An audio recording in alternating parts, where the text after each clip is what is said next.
Thank you for tuning in to another episode of DeHaan on Fire, a YouTube channel and podcast featuring education, commentary, and conversation with Dr. John DeHaan. DeHaan on Fire is brought to you by FireWise Learning Academy. I'm Tim Davis, your host. On this channel, we want to offer videos in a number of formats and themes, and one of those themes is going to be just simply asking Dr. DeHaan a question and hearing his answer and having some discussion about that. So here on the channel, this is the first video according to that format. And we're going to talk about material first ignited. DeHaan on Fire contains discussion and video not suitable for all audiences. Viewer and listener discretion is advised. Welcome back to your channel, Dr. DeHaan. It's good to see you again. Good to be here. Thanks. As I said in the introduction, on the channel here, we're going to have some longer videos talking about past cases and discussion about bigger issues, but we also want to hear questions and receive questions from people who are watching the videos. And today is a day when we have one of those questions. So I will just launch right into it and ask you, if someone throws a match into a pool of gasoline, what is the material first ignited? Well, the material first ignited is the vapors in the layer above the pool of liquid gasoline. It isn't the gasoline itself, it's the vapors generated by the evaporation of the gasoline.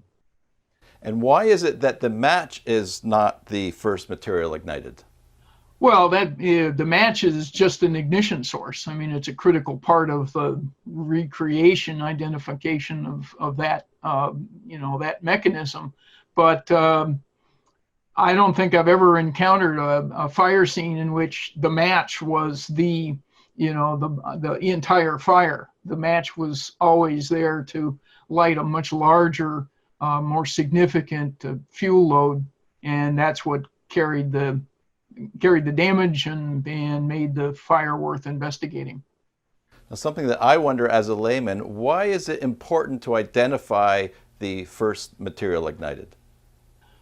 Well, you're trying to recreate a good investigator is trying to recreate the entire event. And if you're trying to establish how the fire started, you have to understand what fuels might be available to be ignited. And then you need that information to test possible ignition sources.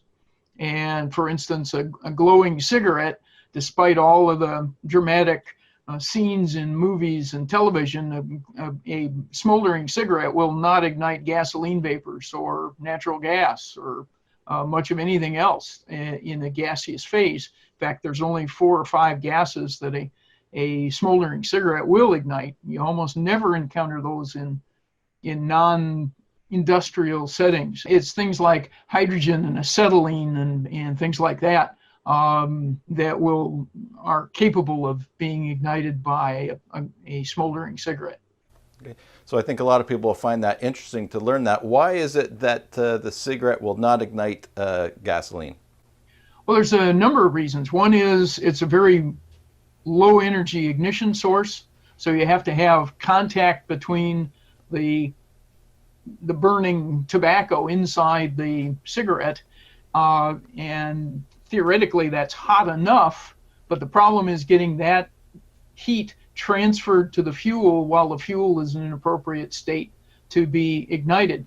And if you draw on a cigarette, for instance, you get an increase in the temperature of that coal, and that's helpful, but unfortunately it accelerates the combustion of the tobacco to the point where it's an oxygen deficient. In fact, oxygen is completely consumed in the vicinity of that coal. So there isn't any oxygen to support combustion. The contact time for gasoline vapor, even under ideal conditions, between the vapor itself and an appropriate ignition source, an effective ignition source, is about 20 milliseconds, which is really fast, until you realize that when you're drawing on a cigarette, the contact time as any kind of gasoline vapor molecules come into the contact with that coal, the contact time is about 1 millisecond. And so there's no oxygen. It's a carbon dioxide rich environment. You don't have enough contact time to get the heat transferred, and therefore you don't have ignition.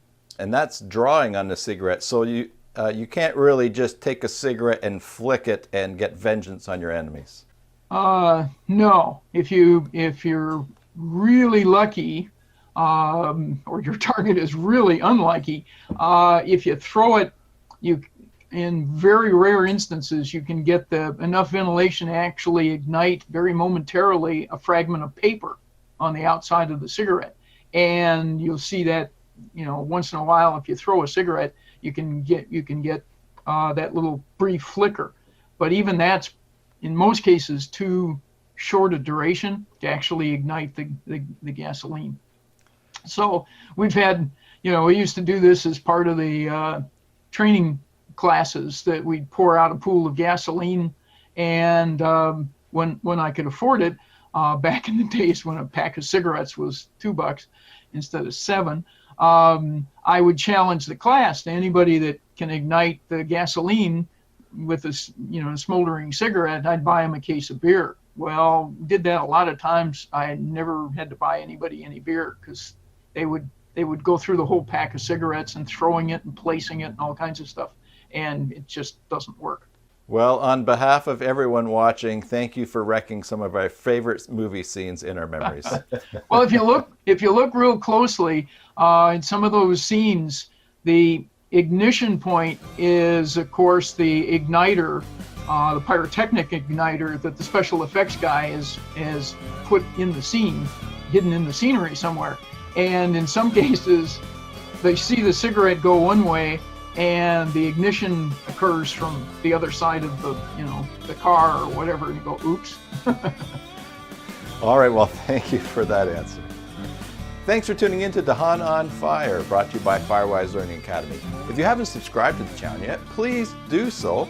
Ring the bell for notifications, and don't forget to set your device to get those notifications. And if you have any questions for Dr. DeHaan, please email them to questions@DeHaanOnFire.com. Until next time, I'm your host, Tim Davis. Thank you for watching.